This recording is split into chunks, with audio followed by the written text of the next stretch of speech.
manipulating populations, wildlife populations, in order to maintain them, is going to become a bigger and bigger part of the discussion. We've talked about a lot of really exciting topics here.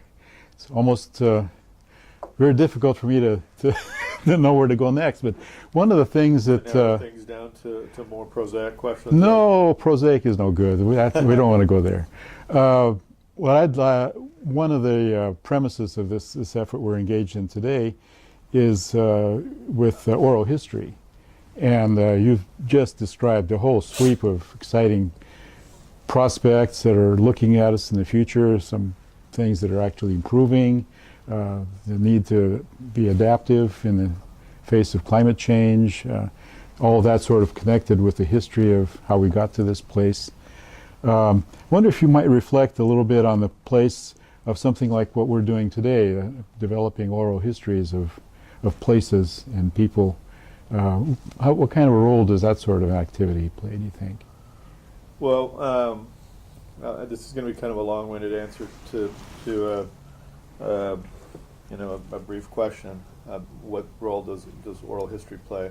What role does history play in environment, for example? And there are different ways that you can develop an appreciation for the environment. And I've described a couple of them, but to sort of recap, people develop an appreciation for the environment because it's beautiful, because they're interested in the things that are found there, like bugs and snakes, or because they like to hang out there, they like to recreate there. Those are the most obvious ways, and I was the bugs and snakes guy, growing up collecting everything around me. When I first started doing environmental work, I was interested in endangered species for, in huge ways.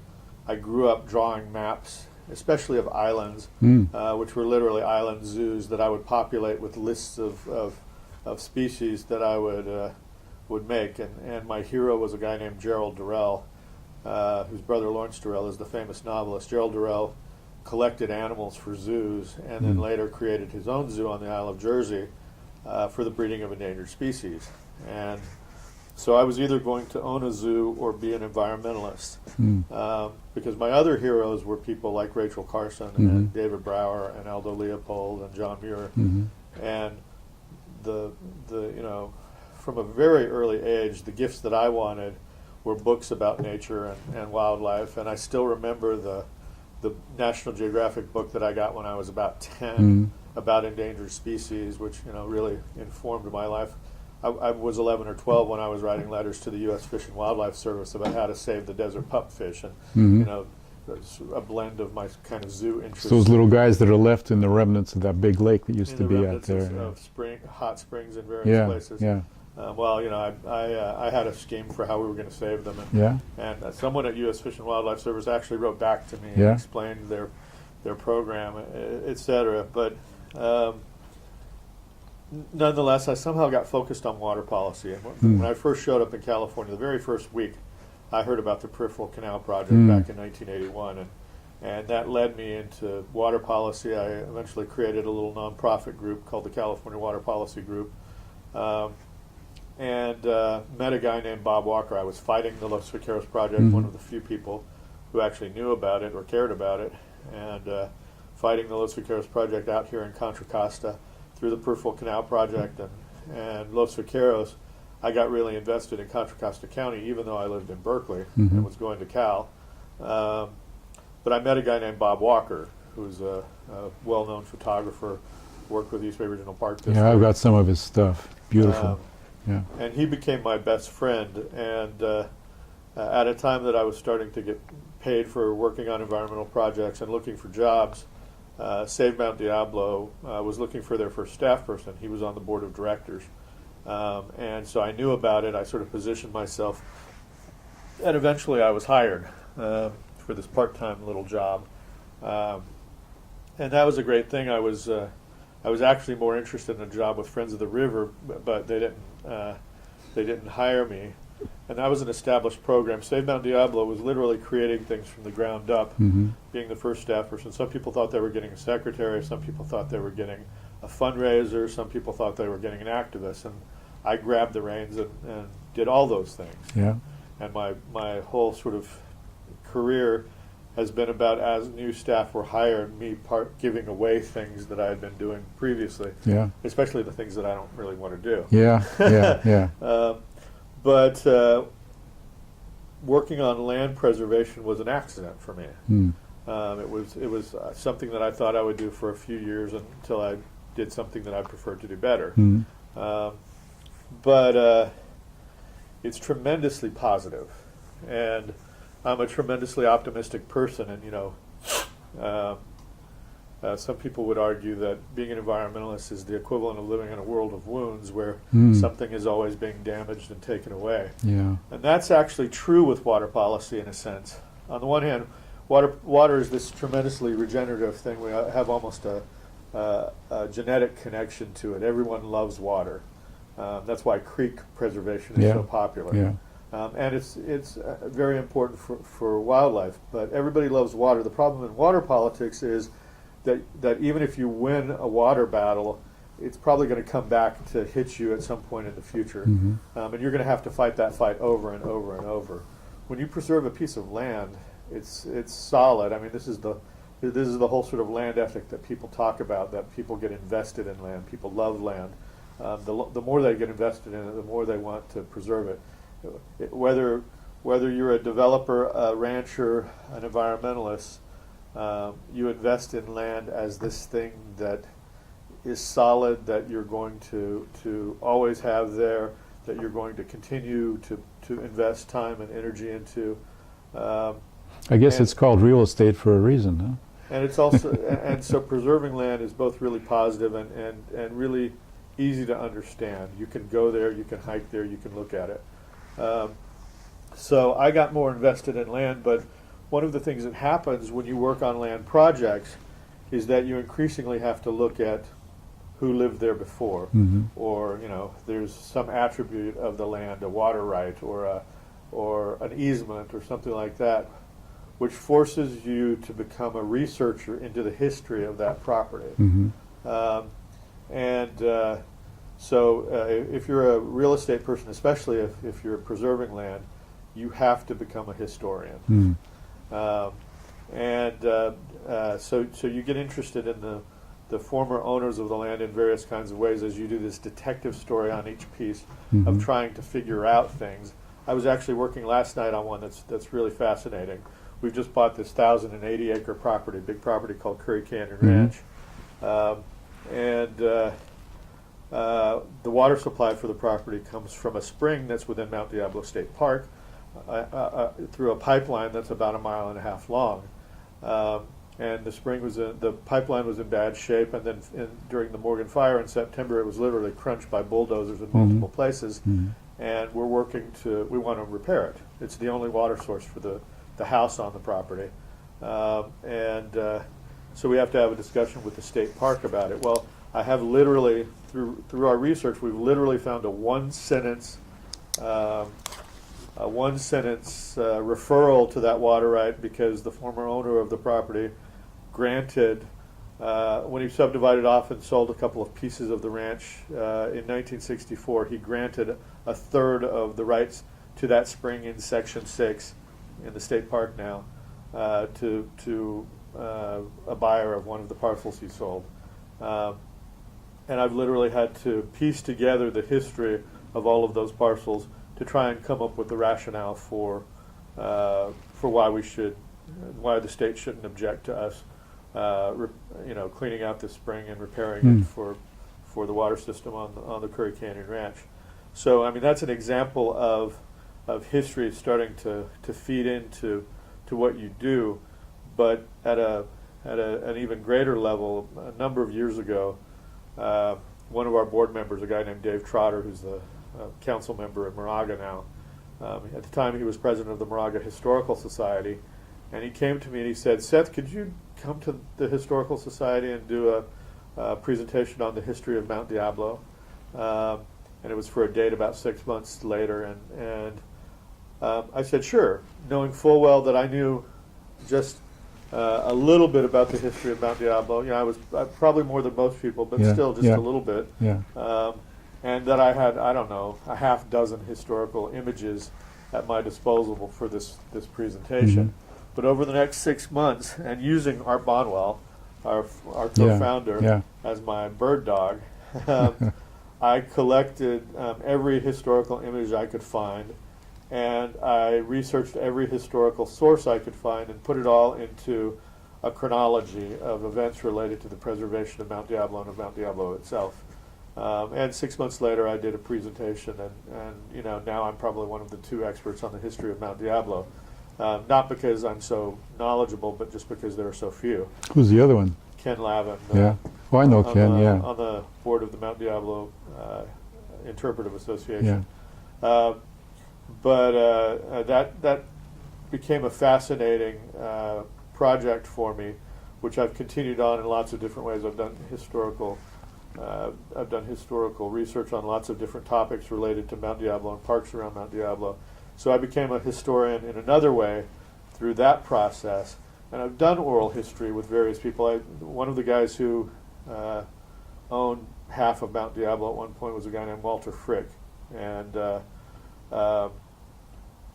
credit had been given for, I don't know how many decades, to a guy named Robert Noble Burgess, who pieced together, in a speculative fashion, land from Concord all the way down to Pleasanton, including the western half of Mount Diablo, what became known as the Diablo Ranch. And he created the community of Diablo, etc. And his holding company was the Mount Diablo Park Company.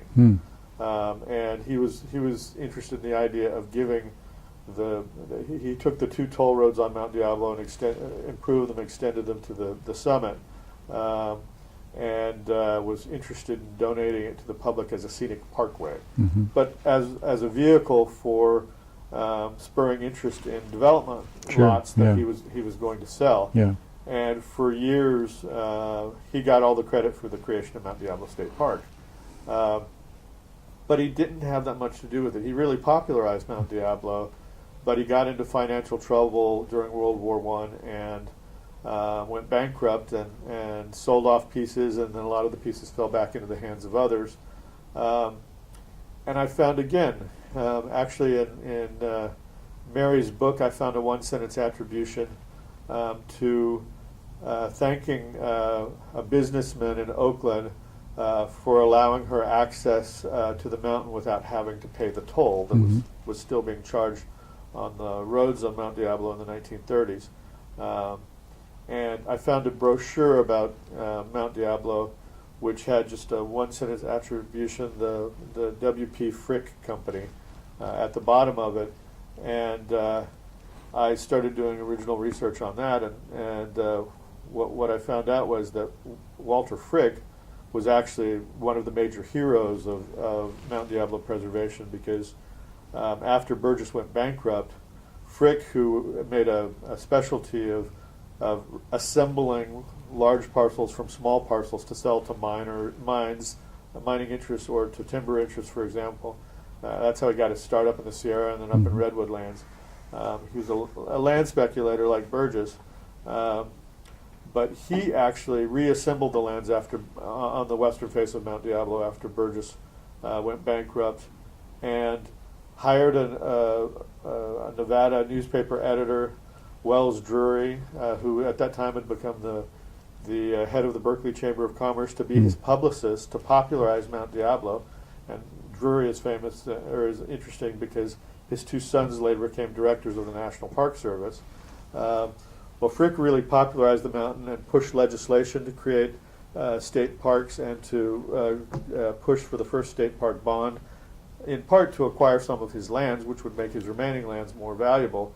But Robert Noble Burgess's holding company was the Mount Diablo Park Company, and Frick's holding company was the Mount Diablo Company. And people confused the two for years in land records and thought they were one and the same. And Burgess got all the credit, when in fact it turned out that Frick was really more responsible. The upshot of these 2 land speculators, Burgess in the 19-teens and Frick from 1919 till 1937, was that they both locked up huge parts of Mount Diablo, which kept them from being parceled out and developed, even as other land right around them was being developed, until the state park and preservation got started. And so two developers were actually the angels in the Yeah. Mount Diablo preservation story. Yeah. The upshot of all this is I did oral history of Frick's son and others, and there's no substitute for first-hand knowledge or primary research on historical topics. And the thing about this research is I may find it fascinating, a few people might find it fascinating, but why is it important? And the reality is that we're living in this really chaotic, wonderful, opportunistic time where we're doing some amazing things. You know, we're preserving enough land that we're really going to create what the map of the East Bay looks like. The land that we acquire is both going to become parks, and it's going to have an effect on development patterns in various kinds of ways, so that we're really setting the map for what the future is going to look like. So a few of us may be interested in that insider story right now, but, and here's the second part of this long-winded answer. A friend of mine who's into collectibles described something to me which I found fascinating. He's the expert in this kind of pottery. There were these in England. There were various kinds of china makers, and they would have flawed pieces that they would discard. And so this one manufacturer saw that as an opportunity, hired large groups of young women, and they would set a design for this pottery, a design to put on this pottery, plates and teapots and things like that. And these young women would paint the pottery with these selected designs, and it became very, even they were producing hundreds of thousands of pieces. But of course, China breaks, and so it becomes more rare. And they were also changing the designs every year. And so my friend became an expert in this collectible and in reproducing copies of them in the future and printing a magazine and everything.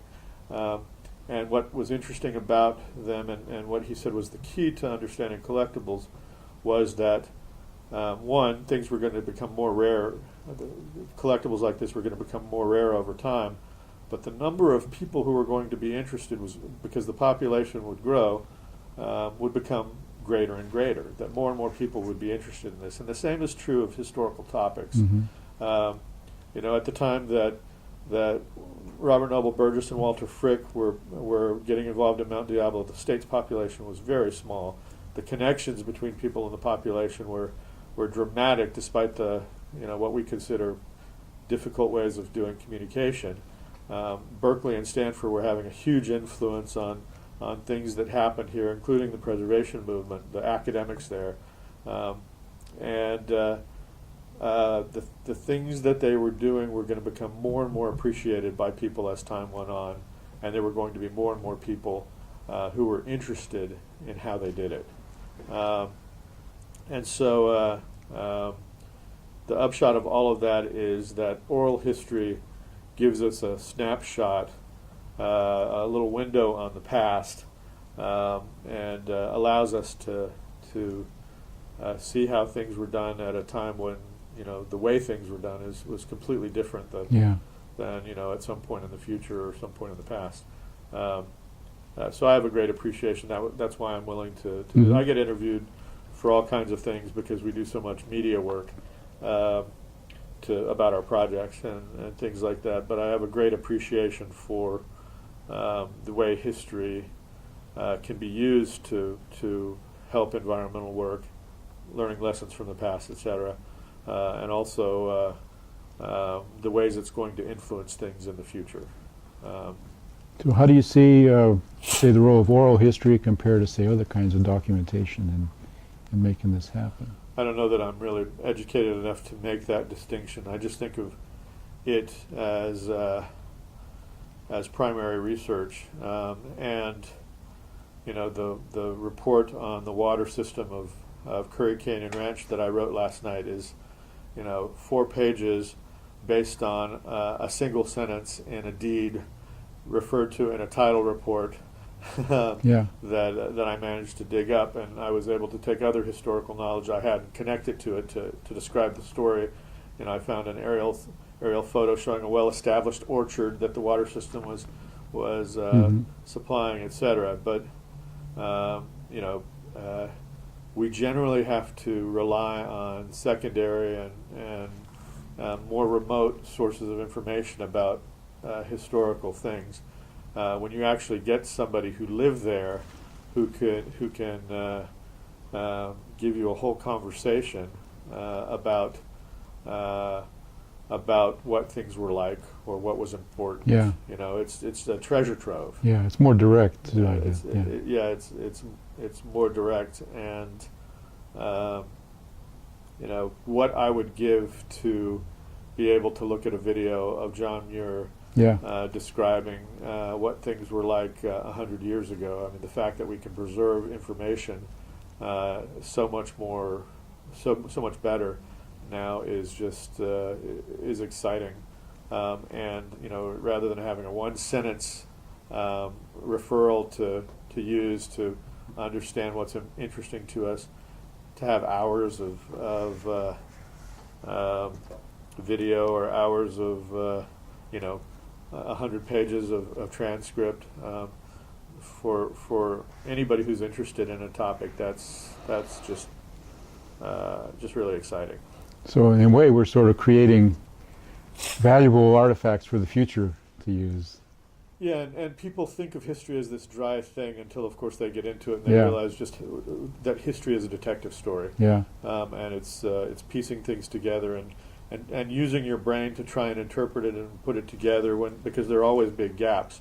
So it's a fascinating thing. But just to give a couple of other examples, I mean, we're talking about a period environmentally where things are going to change dramatically. Mm-hmm. No matter what we do, climate change is going to have a huge effect. We're not at a point where we can stop it.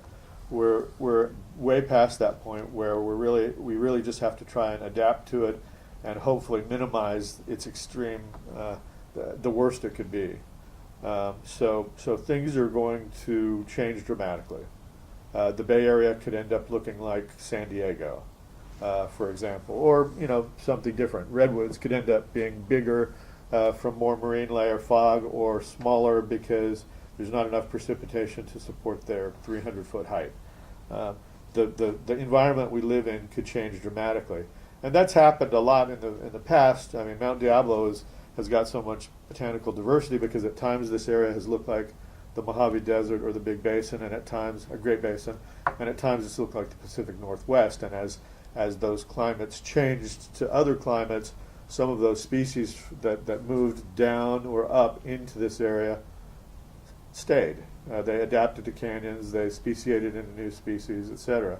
So climate changes happen lots of times here before, but never this fast. Mm-hmm. And so this is going to be really dramatic. A lot of what we know about the Sierra, for example, about Sierra wildlife, is based on research surveys done by a guy named Grinnell, who did big transects and said what was there. He took snapshots, you know, in writing of what was there. And we do bioblitzes on our property where we do 24-hour snapshots of all the biodiversity we can find there. Mm-hmm. And we're collecting data in all kinds of various ways that's going to end up being the historical treasure trove from a biological standpoint of what was here now for somebody looking at this area in the future.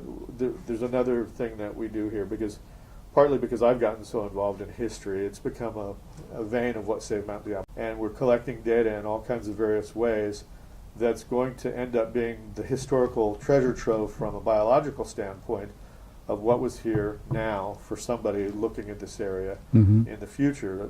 There's another thing that we do here, partly because I've gotten so involved in history, it's become a vein of what Save Mount Diablo does. And we're developing a whole science program now too, partly to honor Mary Bowerman, partly in response to the Morgan fire last September, etc. But one of the other things we do as part of our recreation program is we create audible guides for various parks or trail loops. And it's like when you go to a museum and you pick up the wand and it tells you about the art objects that you're looking at or something like that. Well, these you can look at on a computer or put on your smartphone and take with you as you do a hike at this place. And a variety of narrators, including me, will tell you what you're seeing there. At the same time that on the screen you're seeing a slideshow of different images or different videos, etc.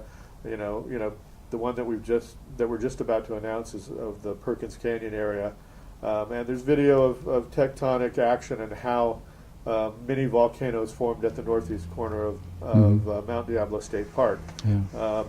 But those are snapshots as well of this particular place that a lot more people are going to be interested in the future. That Senator Boatwright at one point did a quote that he helped us with a lot of funding things too, Senator Dan Boatwright. And I've used this quote in different forms because every time we come up with great messages, we recycle them over and over. He says, 100 years in the future, no one's going to know who did this, but they're going to be really glad that we did. Glad we did, yeah.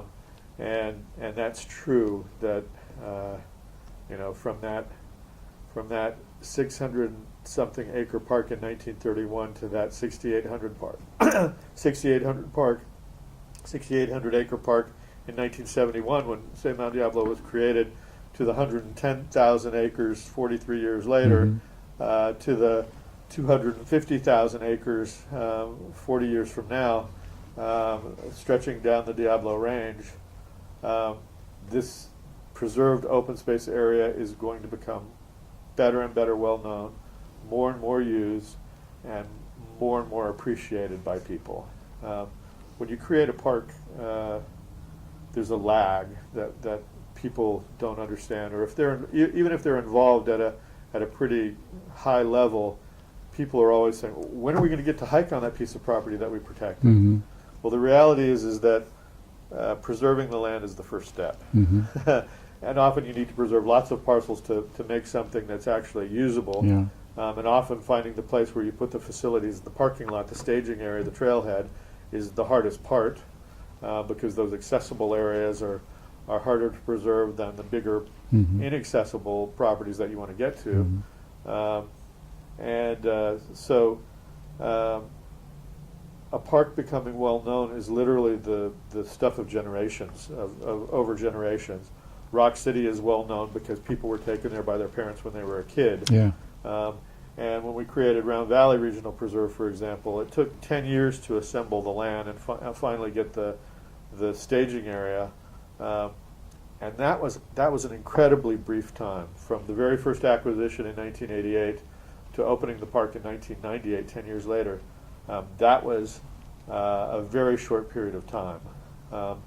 And it's such a great park that it's actually getting well known much faster than lots of areas. But if you look at our map of Mount Diablo, in which we have the publicly accessible areas shown in one color and the inaccessible areas shown with cross shading, there's 30 or 40,000 acres of land that's not open to the public yet around Mount Diablo. Yeah. And it's going to take a long time for some of it to become open. But of course, they're not making any more land, so we have to preserve it when we can.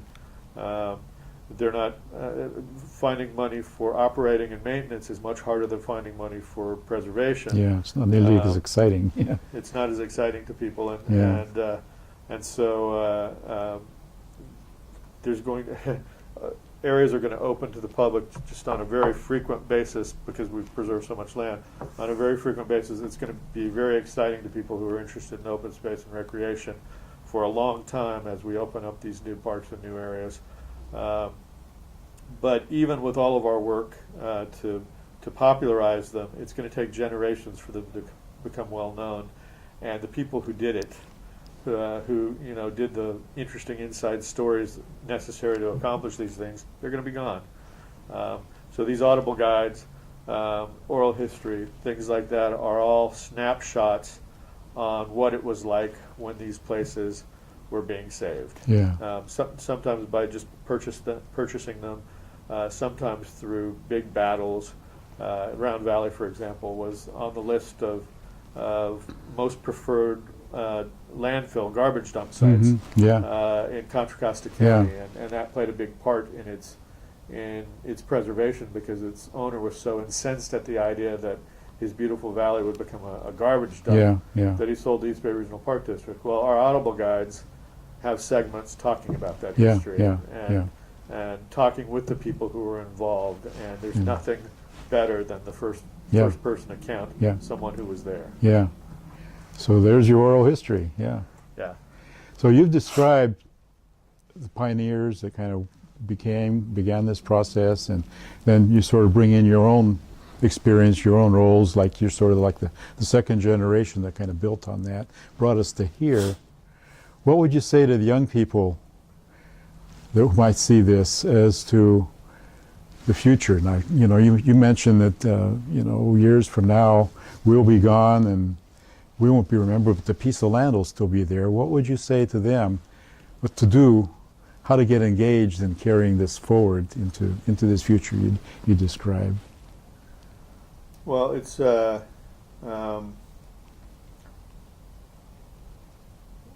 lot of the things that we've been talking about are interesting and really complicated.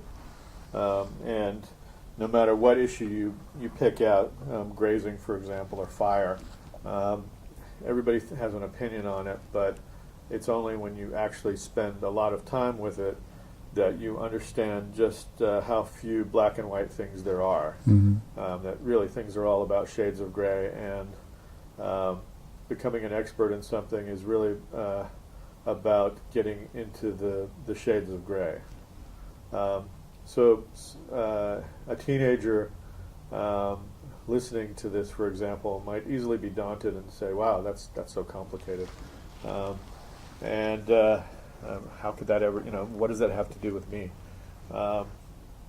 And I guess I go back to the way things develop, which is we're not talking about the whole plant, we're talking about the seed. And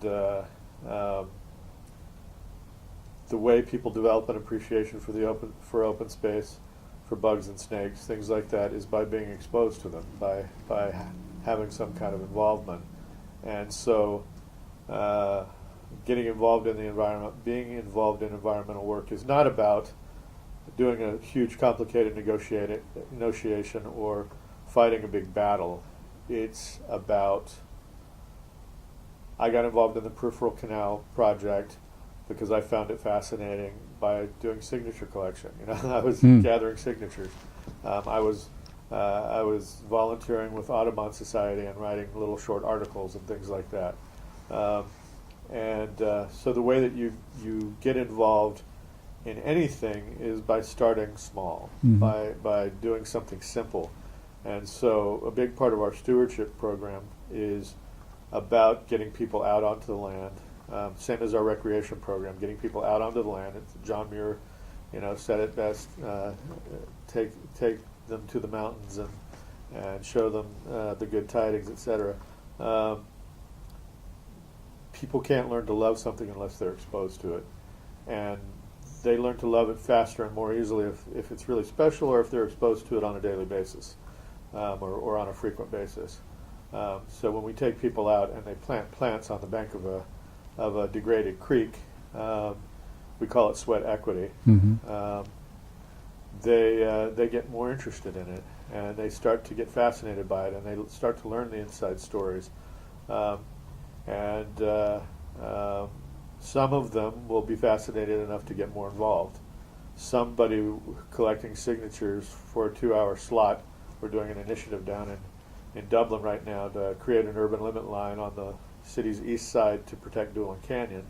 And I'm literally cracking the whip on people to get signature gatherers down there in order to qualify this initiative. Somebody spending a 2-hour block of time is going to be exposed to the ideas and get more interested. And if we're successful, the upshot will be this beautiful area staying the way it is, potentially becoming protected parkland and being enhanced and restored and made better. And they'll get more fascinated. So back to the level of a student getting involved in the environment. or anything, it's, Bob Walker said, find something outside of yourself that is yourself, and devote your whole heart to it. I love that quote. Yeah. And that's one aspect of this. Find something that interests you, and spend a little time on it. And if it continues to interest you, spend more time on it.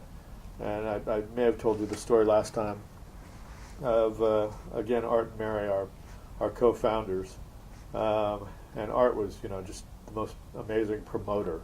And of course, Save Mountain Diablo was his baby, his proudest accomplishment. But we used to use Art and Mary as our poster children all the time. When they were elderly, we'd credit them with everything Save Mountain Diablo had done, and nominate them for an award, because awards are instant credibility. You show all your awards, and it demonstrates how great you are for foundations, for funding for your members, etc. And I nominated Art and Mary for a National Conservation Award, the Chevron Times Mirror National Conservation Award. Yeah. And they won. And they were going to go back to Washington, D.C. to receive the awards, and the corporations involved were putting together videos and media packages and things like that, and they were going to meet Dianne Feinstein and et cetera, go to this big award ceremony. And among the things that they wanted to create this whole big media package were inspirational quotes from the award winners. And Mary was easy because we've been using her visionary quotes for years. My vision is that all of Mount Diablo, including its foothills, will be preserved, the natural integrity sustained, blah, blah, blah. The little quote we've got up here on the wall. And Mary was visionary. And she was a scientist, and Art was a down-to-earth Midwesterner from Indiana, so I said, Art, we got these quotes from Mary, but I need some from you, and I've looked through stuff, I can't find any, so we're going to make some up. What are the things that you've learned over the years that we can use to, sort of represent you? And he says, well, the squeaky wheel gets the grease. Yeah. And everything, it was like trying to draw water from a stone. Yeah. It was all cliches, and he's a really smart guy, but no nonsense, and thinking this whole thing is silly. Not a soundbite guy, huh? And then finally he says, well, I figure if you do anything for 30 years, you're going to make a difference. And the reality is that every journey, no matter how long or difficult, complex or interesting, starts with one step. And if you do anything for an extended period of time, you'll make a difference. So, find something outside of yourself that is yourself, something that you're interested in, spend some time doing it, and you spend enough time doing it, and you'll make a difference. So that's kind of my lesson for students, and I have this. We all like to talk about how we don't believe in astrology yet. We're exposed to it all our lives, and so we start, to resemble it. And I'm a Gemini, and so Geminis are all about, being fascinated by things and fickle, and a duality of personalities. And the duality of my personality is that I need both tremendous variety to keep me interested in life, and my job provides that, which is why it's the perfect job for me. And I also get incredibly focused on things and, really dive deep into them. And so whether you're diving deep into something that you find fascinating or casting around and trying out 100 different things until you find something that interests you, that's okay. You don't have to take the same path that others have taken in order to get to a good place. And you don't have to commit 1,000 hours to something. Commit 2 hours to 10 things, to find something that interests you. But we're lucky. We live in a first world country. We are relatively affluent and have relatively easy lives. And there's a tradition here.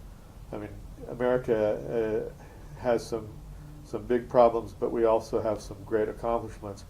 Protection of open space for the public is actually an American invention, a quintessential American invention like baseball and jazz. And we also have a tradition of volunteerism and citizen philanthropy that goes far beyond lots of other places. And so, especially if you live here in the Bay Area, if you're interested in the environment, there are a million ways to get involved. There are, hundreds or thousands of environmental groups of all sizes where you can do internships, where you can, spend time getting exposed to things. There are many, many different open spaces and a tremendous variety of places to volunteer or to do citizen science, which is basically volunteers helping with science, to get exposed to different things. And so, again, my basic message is it doesn't really matter what you do, but just get out there and do some things, and you'll find a path. All right. Well, I think this might be a really good place to call it a day. Okay. Unless there's some other thing that maybe we haven't covered that. Well, there's always other things that we haven't covered. That you'd like to make sure we got into this? Well, no. I mean, the other thing about history is it's not about getting it all down in one fell swoop. Yeah. There's lots of overlapping sources of history. I'd call out the Audible guides if you're interested in Mount Diablo. Our Audible Guide series is really fascinating for natural history, for cultural history, and you can find them on Save Mount Diablo's website, www.savemountdiablo.org. Mount is spelled out. But on your list, you had some discussions about wildlife, mountain lions, rattlesnakes, etc. You had some questions about the fire. And if you want to address those, happy to do it, or not. Well, why don't we just go ahead and do that then? What about all these critters that some people find scary? Why in the world should we accommodate them? Might bite us or eat us or whatever. Raid our garbage can. Well, I mean, wildlife. Why should we accommodate potentially dangerous wildlife, be it a mountain lion, a rattlesnake, or a tick? Well, a tick, and, probably more dangerous than all the rest of them put together, I imagine. Why shouldn't we? Yeah. Is one answer. And I'm the bugs and critters guy, so to me, I find them fascinating, and biodiversity is fascinating to me for its variety, for its diversity. All things are interesting to me for their diversity. But there are a lot of different ways to answer it. There's the Aldo Leopold answer of how many pieces of the watch can you discard before the watch no longer works. Yeah. The reality is that we know very little about wildlife. Conservation biology is very young, and we know even less about rare wildlife because there aren't as many of them to study. And so a reason to care about any kind of wildlife, dangerous or not, is because we have no idea how important it is to the overall functioning of the system. And what we keep finding out is that things are more and more surprising. So in the same way that wildlife rangers or wildlife wardens started out killing predators so that there would be more deer, and then found out that the deer became less and less healthy. Every piece of the system has a function. The animals or plants don't evolve in isolation. They evolve together in a community, thrusting against each other, trying to survive. And without the predators, the mountain lions, the rattlesnakes, the system won't function. If you get rid of all the snakes, you're going to be overrun with rodents. I recall not that long ago there was a big fad in Southeast Asia for snake meat in restaurants, and so everybody with a rice paddy was out there catching snakes, and they were eating them, and fricasseeing them, or whatever they were doing. But they were overrun by rats when that happened. Right, right. And then the next level of why we should care about them is, well, they're actually the original inhabitants of the area. They're part of what makes it special. And who are we to say that they shouldn't be there? And then you could get down to a level of spirituality, which is, whether you believe in God or not. If you do believe in God, you were handed this wonderful Garden of Eden, filled with fascinating creatures, and who are you to say that any one of them has no value? Yeah.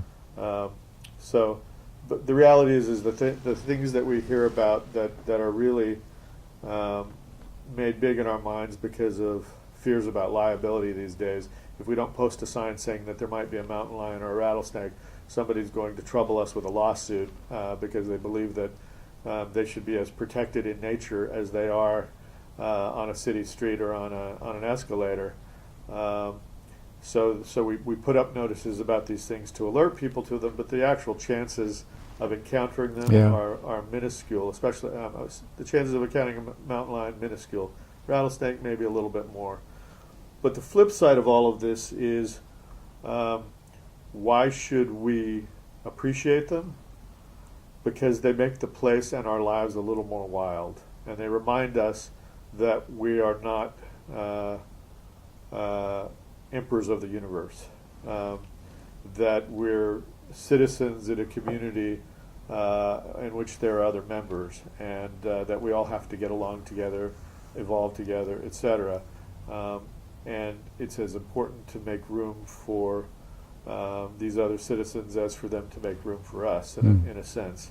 I'm sort of reminded of the places where I feel most alive, and that's places where things are wild, where I'm not in control of everything, where the unexpected can happen, so that they help make us feel more. Wildness makes us feel more alive. Finally, open space, besides making us feel more alive, helps teach us about ourselves. I developed all kinds of my values out in open space, playing with animals or, getting in trouble, etc.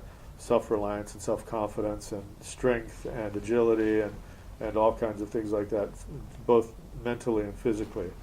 And open space and wildlife are there to help test us and make us learn about the place we live in. If you want to really appreciate a place, you have to learn more about it, develop a sense of place. Well, the same is true of the other residents who live there. You have to develop a sense of the community you live in. So they're there to help us become better people. Wow. And specifically, a couple of aspects of habitat talked about. Maybe want to cover would be, let's say, the role of grazing in managing the habitat, and then the role of fire in Sure. how the landscape functions, I guess. Yeah, grazing is one of those issues that people think they know about, and that they think it's black and white. You're either a Republican or a Democrat. You're either pro-grazing or anti-grazing, and they're not. I've learned, yeah. Grazing is all about shades of gray. Yeah. And I had the interesting experience of being hired at a time when that said Mount Diablo was, and its own board was divided about the issue, but it came down on supporting Mount Diablo State Park and limiting grazing within the state park, in part because its mission was all about protecting natural resources at a high level, and because Mount Diablo has so much sensitive habitat, rugged landscapes that are easily damaged, and we thought it made sense for that. So I helped Save Mount Diablo win the battle to limit grazing at Mount Diablo to just 1,000 acres. And a few years later, I helped defend grazing at East Bay Regional Park District where a lot of people wanted it to end because, in the same way that lots of people love seeing cows up on the hill because it reminds them of nature and pastoral landscapes and things like that. A lot of people who use open space hate them because they muck up the trails and especially in places that are overgrazed. You see an endless field of cow pies.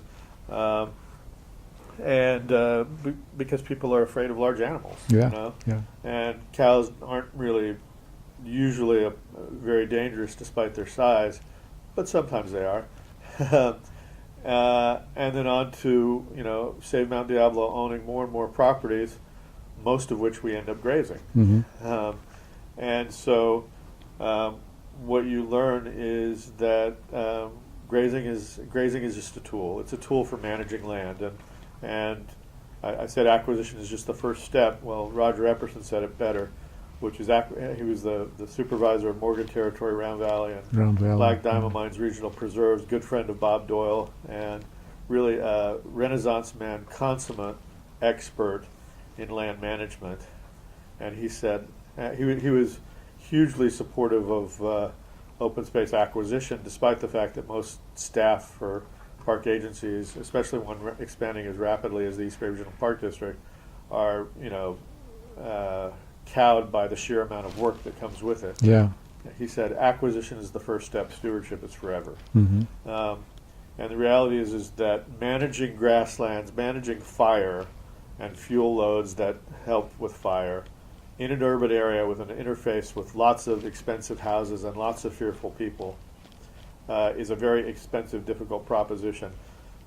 Managing fire management is probably our single biggest stewardship task every year, where we have to deal with fire issues at the end of the rainy season as the fire season gets going, with thousands of hours of volunteer time and staff time and thousands of dollars. And it's just true that you can't use some of the natural things like fire in an urban area very easily. Grazing is a very cost-effective management tool, which, like any tool, can be badly used or well used. And so that's just the sort of nuts and bolts pragmatism of taking care of land. The other thing is, this is an area where we're preserving a lot of land really fast. A lot of it is owned by ranching families, old ranching families. And the most overgrazed ranch is better than the best development.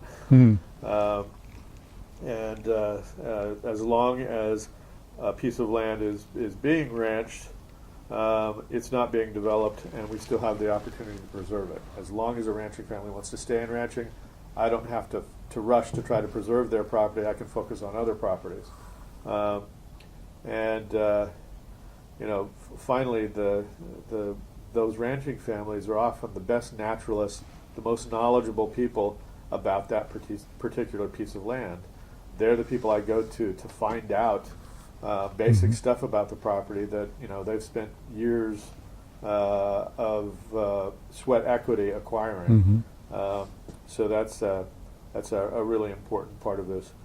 Ultimately, the map is going to be set for the Bay Area.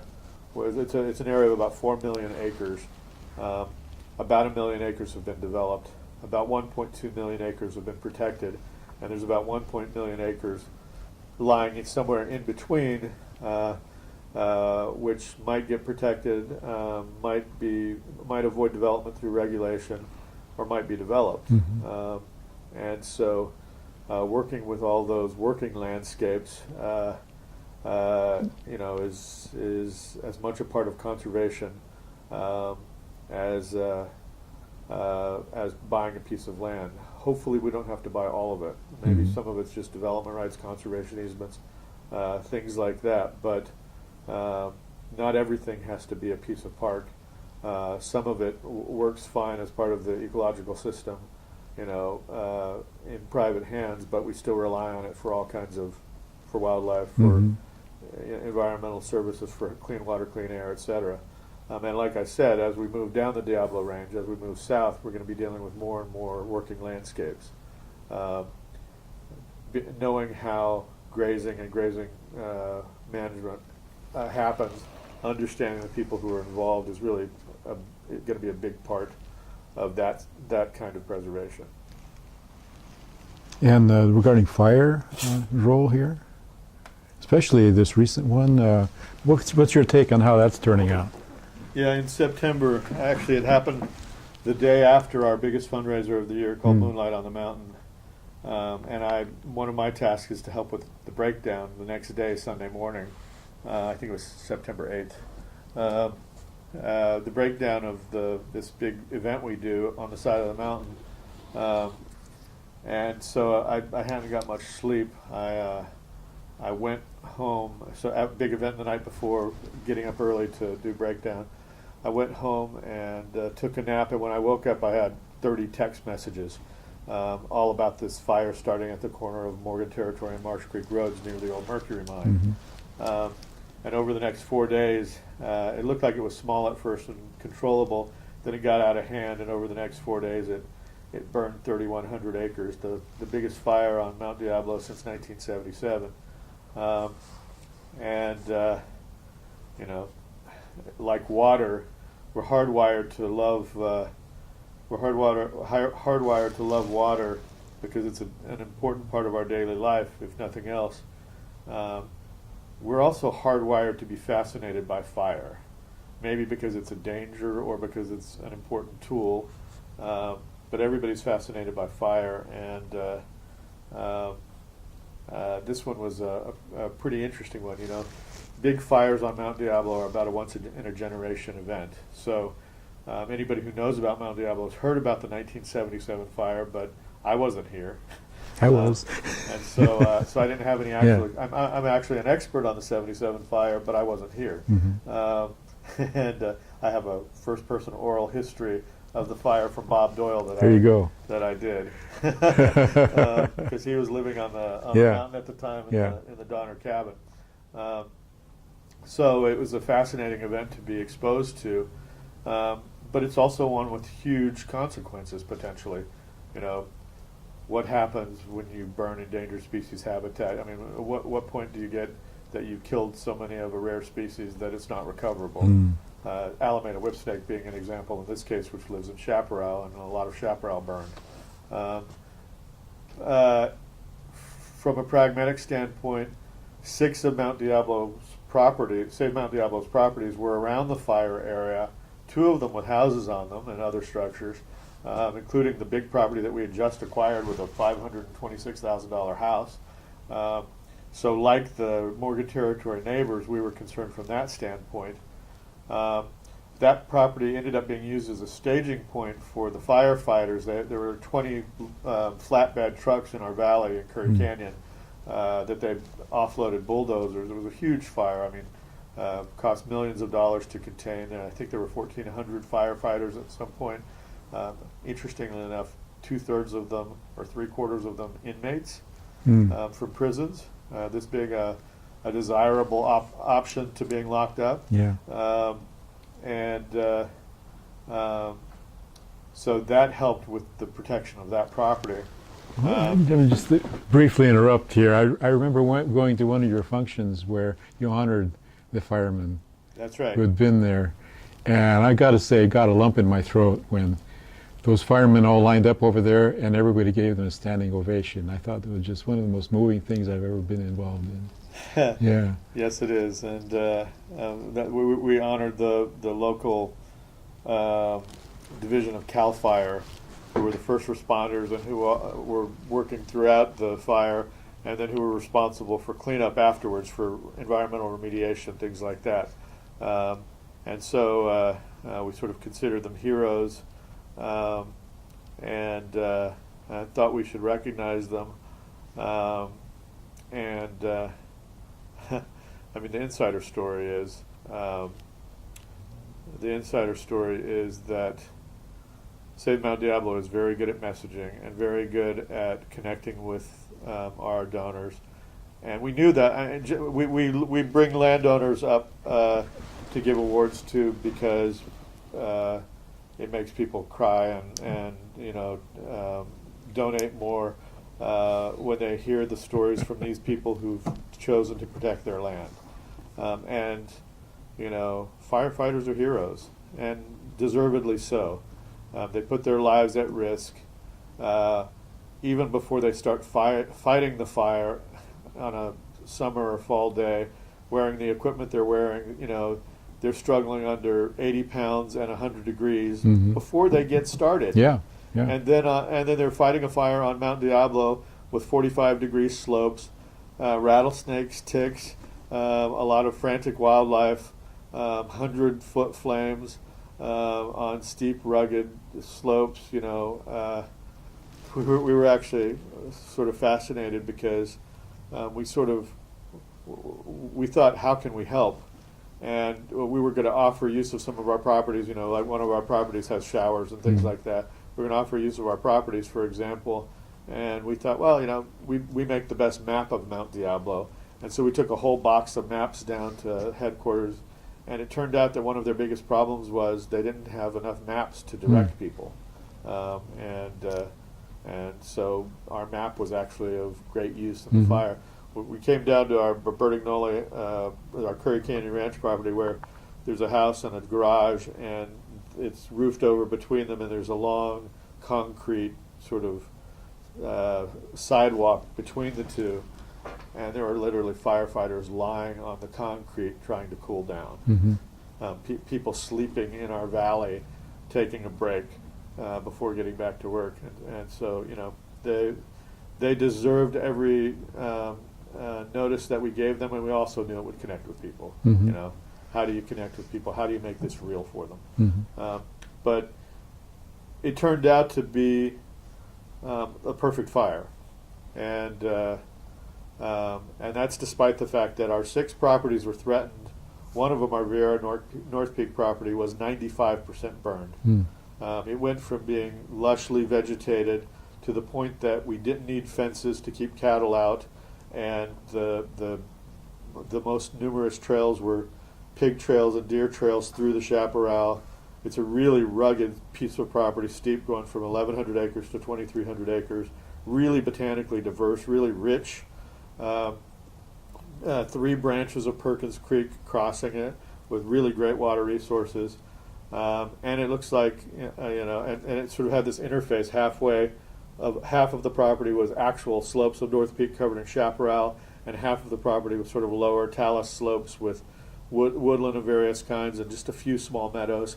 That property was blasted by the fire. It was like the furnace went up Perkins Canyon and literally incinerated it. So you look at the bones of North Peak there. Every bit, you know, except for little pockets here and there, all the vegetation roasted. And along with it, dozens of rare and endangered species. So you'd almost think that that's a tragedy, but all these brush areas have evolved with fire. And, you know, the last time it had burned was in 1977. This is about the right interval. It did burn in 1977, too. This is about the right interval, and a lot of species that have been, you know, dormant, waiting in the seed bank for the next fire event are going to show up this spring. It's going to be amazing to watch the regeneration. But I said it's basically the perfect fire because no one was killed, no one lost a house, and almost 100% of the area that burned was chaparral and areas that are adapted to fire. So it was small enough that it didn't really threaten anything in terms of a species. For example, a 3,000-acre fire is pretty small by California standards, pretty big by Mount Diablo standards. But it was all areas that are adapted to fire, and so it's going to be a great story of regeneration. In fact, Bay Nature is going to be covering it. Bay Nature magazine is going to be covering it for a 3-year period. It gave us the opportunity to do new science, and so Save Mount Diablo has actually convened a whole bunch of scientists to study the regeneration in all kinds of different ways. And we've created a Mary Bowerman research grant program for micro grants for researchers. So that's all going to be fascinating. Is this something students might be able to plug into as sort of as a research assistants or something like that? Actually, yes, and talk to us. We're giving the first round of grants this coming week to get going fast. These are the very first Mary Bowerman research grants, but they're designed to be $500 or $1,000 grants for research on Mount Diablo. Mhm. So it's a great and interesting opportunity. It's a great way to focus people's attention.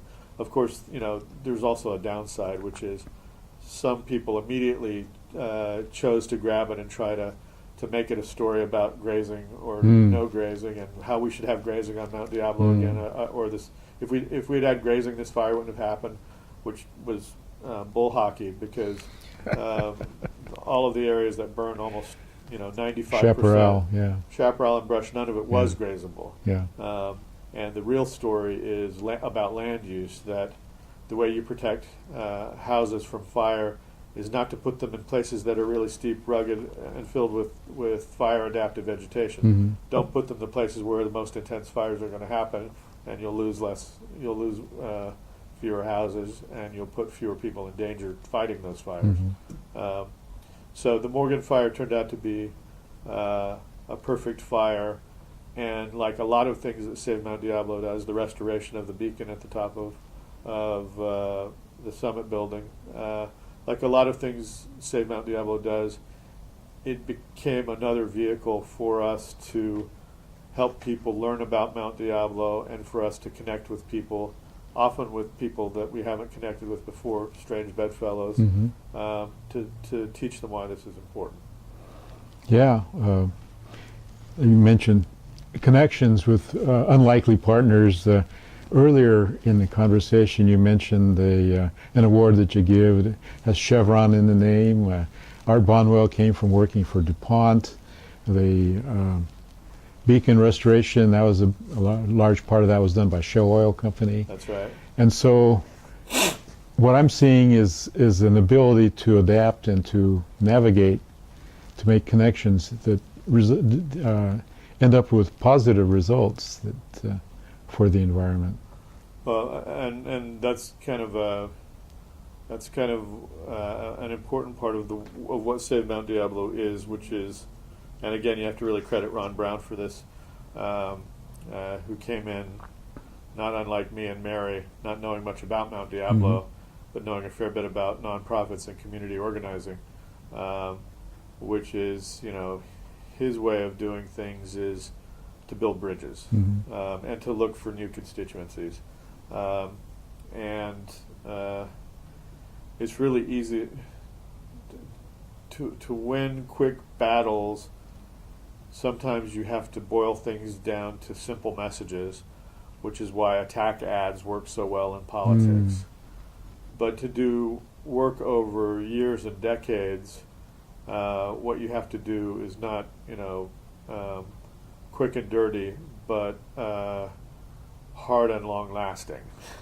You have to build relationships. You have to make connections. You have to build bridges, and rather than sort of choosing anything to demonize, be it a developer proposing a development on the side of Mount Diablo.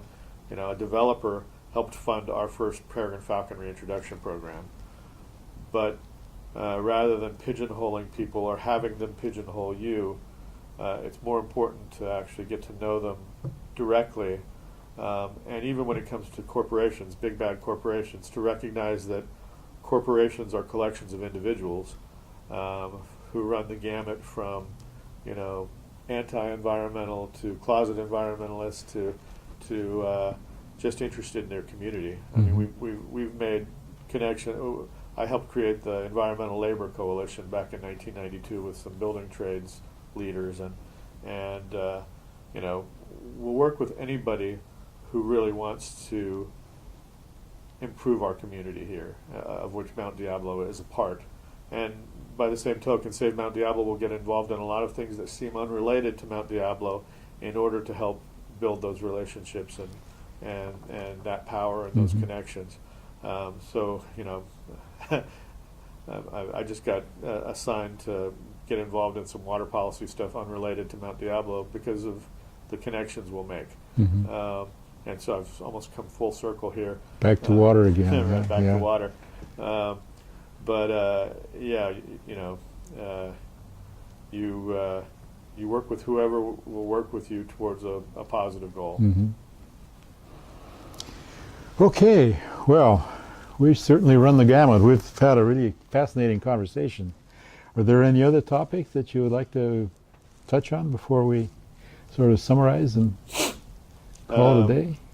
Nothing that really comes to mind. This is actually kind of an interesting process. You know, you and I probably like listening to NPR and the Commonwealth Club and things like that, where you get to hear interesting people, or TED Talks, or you know, where you get to hear interesting people talking about interesting things.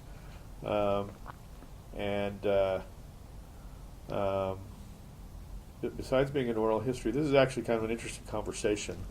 The museum should think about something like that. You know, I go to lots of talks and things like that, but conversations in some way are more interesting. Mm-hmm. Then we'll back and forth. And I get interviewed about lots of different things that are very specific. You know, the opportunity to actually ramble and think about things that, you know, in a different way is refreshing. Well, it's been a joy to listen to all this vast treasure trove, as you put it, of information. Well, Not referring to your own, of course. Yeah, but, you're part of the treasure trove. You're as fascinating a guy as I am. So the next one we should turn it around, and I should. I've been interviewed. I Yeah. should interview you. Okay. Anyway, it's been a pleasure. Thank you for talking with us. Sure.